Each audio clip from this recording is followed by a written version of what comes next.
message this morning, the mystery of praise. Last Sunday, I introduced a program called The Power of Praise officially. And I demonstrated to us why in these extraordinary days and times we must embrace this. I'll be coming in the main service to demonstrate to you praise as a key. But now I want to dwell on it as a mystery. The mystery of praise. It carries mysterious ability, capacity and power. That's why it's a mystery. So everybody that leads us in praise and everybody that praises God, I want you to understand today that praise is a mystery when it comes to the revelation of truth. Because as you praise the Lord, mysterious things are being handled by the heaven. Oh, yes. That's why it is a mystery. Hallelujah. There are things which happen not because you have prayed, but you are just praising. And that's what I want. You know, there was a testimony last Sunday. There were several testimonies. In fact, I received quite a number of testimonies. Do you know that as we were praising the Lord, after we finished the praise power session, 3 testimonies came. Young men that had applied for jobs were called that evening. Oh yes, hallelujah. Now I was just asking, and they had to ask my number and share with me the testimony. We were here, we prayed for nobody, we laid hands on nobody, but God, who called us that Sunday to be a Sunday of praise, we obeyed Him. What happened? People's doors swung open because of praise. Now that's the mystery of praise. Come on, clap like one who's ready to receive your portion.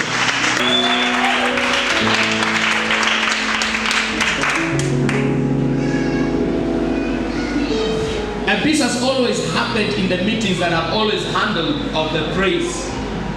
I was in Uganda, and when we began to praise God in Uganda, something happened during that session.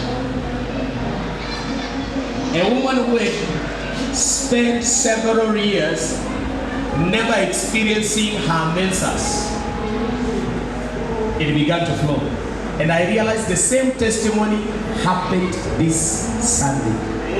The same testimony happened this Sunday. It pleases me to understand that divine distinction is for men and women that are ready to praise God in all situations. Genesis chapter 4 verse 9. Let's go there. And the Lord said to Cain, "Where is Abel, your brother?" And he said, "I do not know. Am I my brother's keeper?" They came to offer sacrifice. So a time came when every one of them had to come to worship the living God with their offering. And Abel brought of the firstborn of his flock, and of the fat portion, and the Lord had respected and regard for Abel and for his offering. Now, God regarded the offering of one of them. In other words, it was pleasant. It was acceptable. It pleased God. God regarded this young man has offered the right sacrifice. This young man has given me my due. How I want it, I have received it. Continue. But for Cain and his offerings, he had no respect or regard. So Cain was exceedingly angry and indignant, and he looked and said, and was sad and depressed. He did what? He looked sad and depressed. He looked sad and depressed. Thank you. I wanted that. Somebody has offered a ministry, an offering, a sacrifice to the Lord. Another one has offered a sacrifice to the Lord. But look at the reaction of these two. One has been accepted and regarded highly by God, and the other one has not. There is a reason as to why it is not regarded. And Cain didn't need to be so sad and depressed. He needed to ask himself, why has mine not been regarded? Do we ask ourselves those questions? When we see our fellow brethren being blessed in our own ministry, when we see God visit our own brothers and sisters next to us, how do we feel? What comes of us? When we see our worship leaders here, one of them, God extraordinary, anoints him or her, what is our attitude? What is our feeling towards such a kind of sacrifice that has been accepted by God in an extraordinary way? Do we become so sad, so depressed, and we begin to secretly plan to kill them? That's a question. I can't talk about the mystery of praise without talking about the dynamics that come when God begins to favor a man that is praising him. Because it will elicit, it will provoke jealousy and envy. When you are praising God in a times when people are crying, it is an extraordinary attitude, and therefore people will begin to question, why is this man still smiling, still praising when the situation is this way? But let me say this: breakthrough does not answer to your feelings. Breakthrough and favor does not answer to your struggles. It only answers to your worship, to your praise, and to the object of your praise. Praise the name of the Lord. Amen. Don't complain when breakthrough is coming to your neighbor and not coming to you. Don't murmur when something you are asking God in prayer is not coming and you have not praised enough.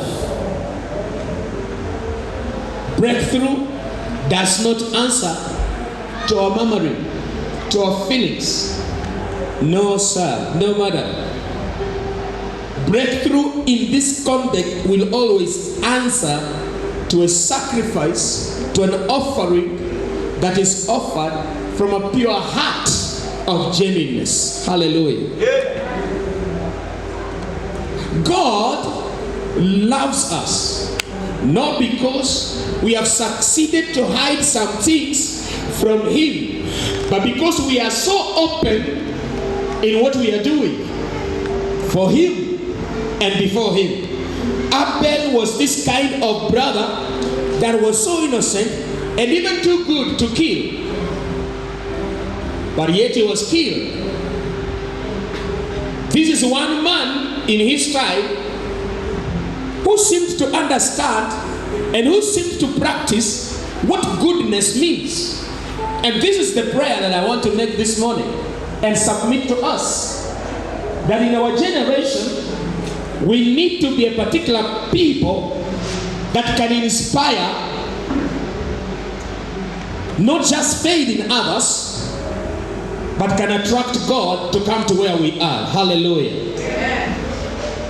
It's one man who demonstrated what we mean by goodness, and God saw it, and God honored it.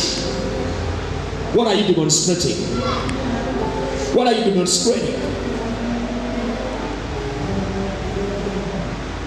At the bottom of the heart of Abel, I see a man who did not only appreciate God, I see a man who respected God.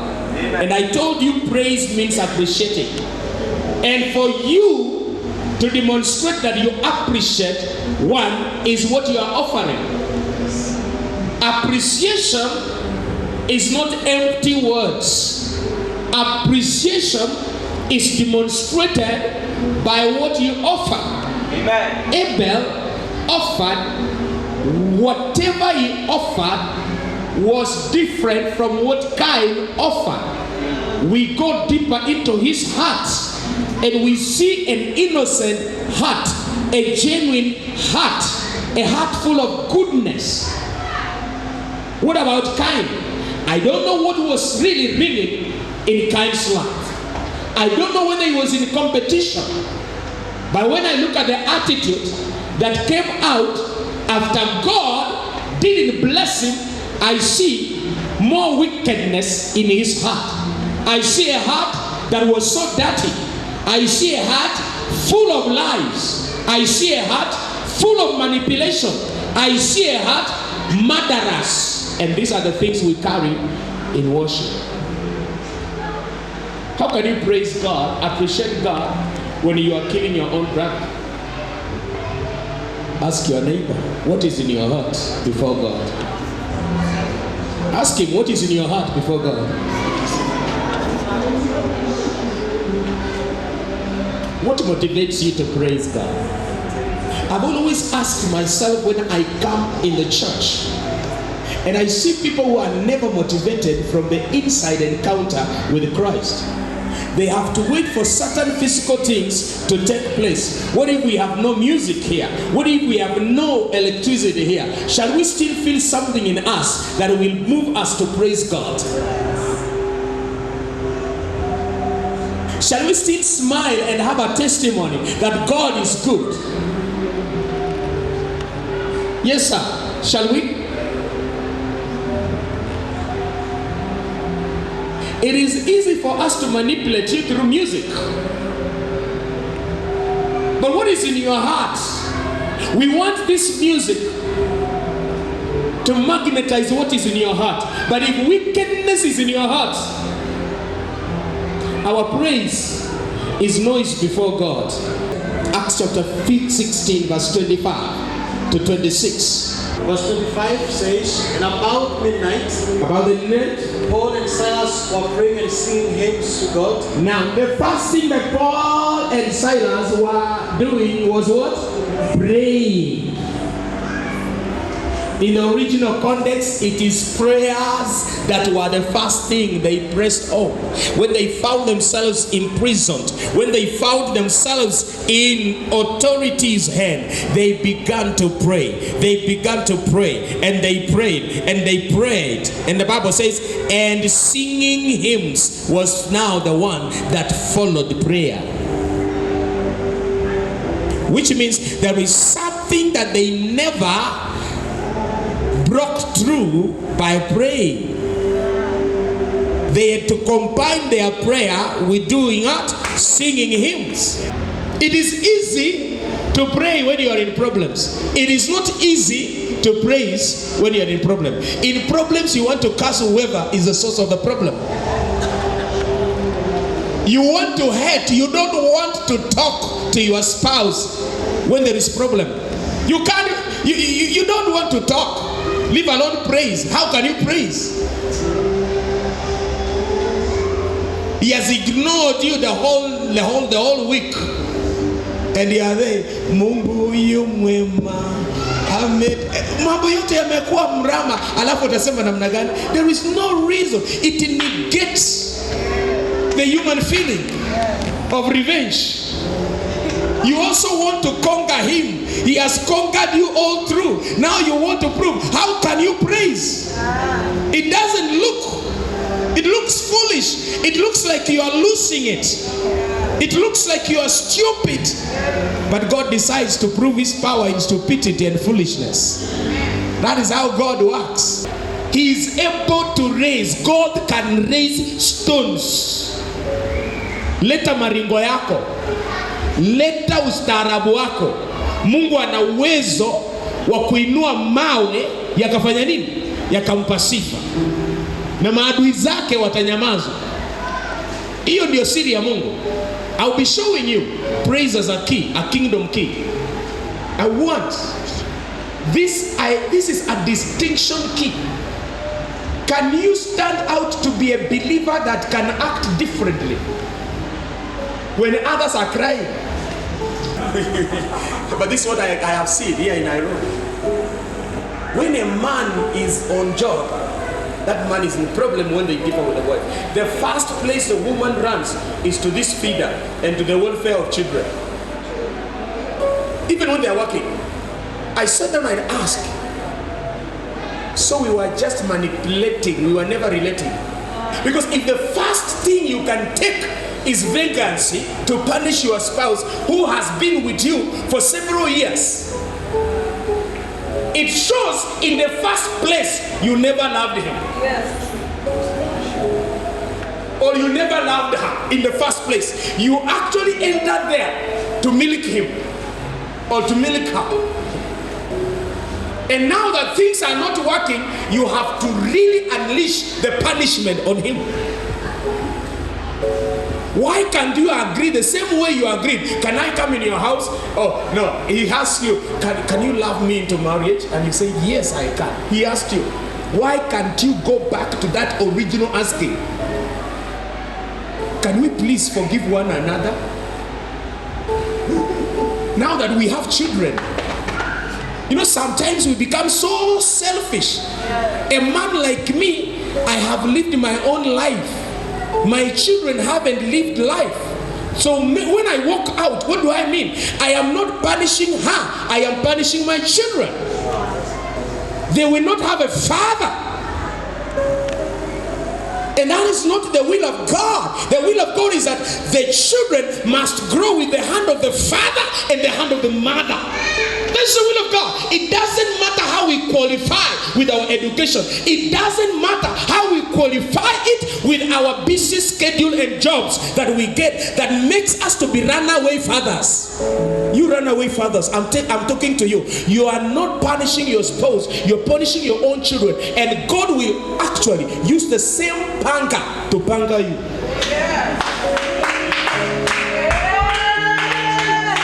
Runaway fathers, I'm talking to you. Why do you run away? You have lived your own life. Your father was there with you. Your mother was there with you. Now, in the name of a job, in the name of ministry, in the name of more money, in the name of a master's degree, you are denying your own children.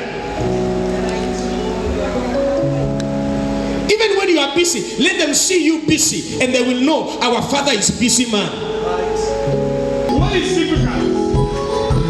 Whatever appears difficult in your life is waiting for your grace. If you know that good God, don't complain. Be grateful. Praise him. Exodus chapter 15 verse 11.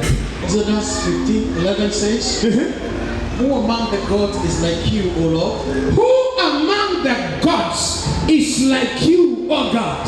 Who is like you, majestic in holiness, Majestic in holiness, awesome in glory, awesome in glory, working wonders. working wonders. Awesome in glory, majestic, working wonders. You hold the power of the highest. The greatness of your power shatters the plans of the enemy. Psalm number 150. Let everything that has breath praise the Lord. In other words, if there is still breath in you, how many people are still having breath this morning? Let everything that has breath praise the Lord. What are you doing with that breath? Look at your neighbor. What are you doing with the breath God has given you? The day of showing forth has finally come. Tell your neighbor that way. The day of showing forth has finally come.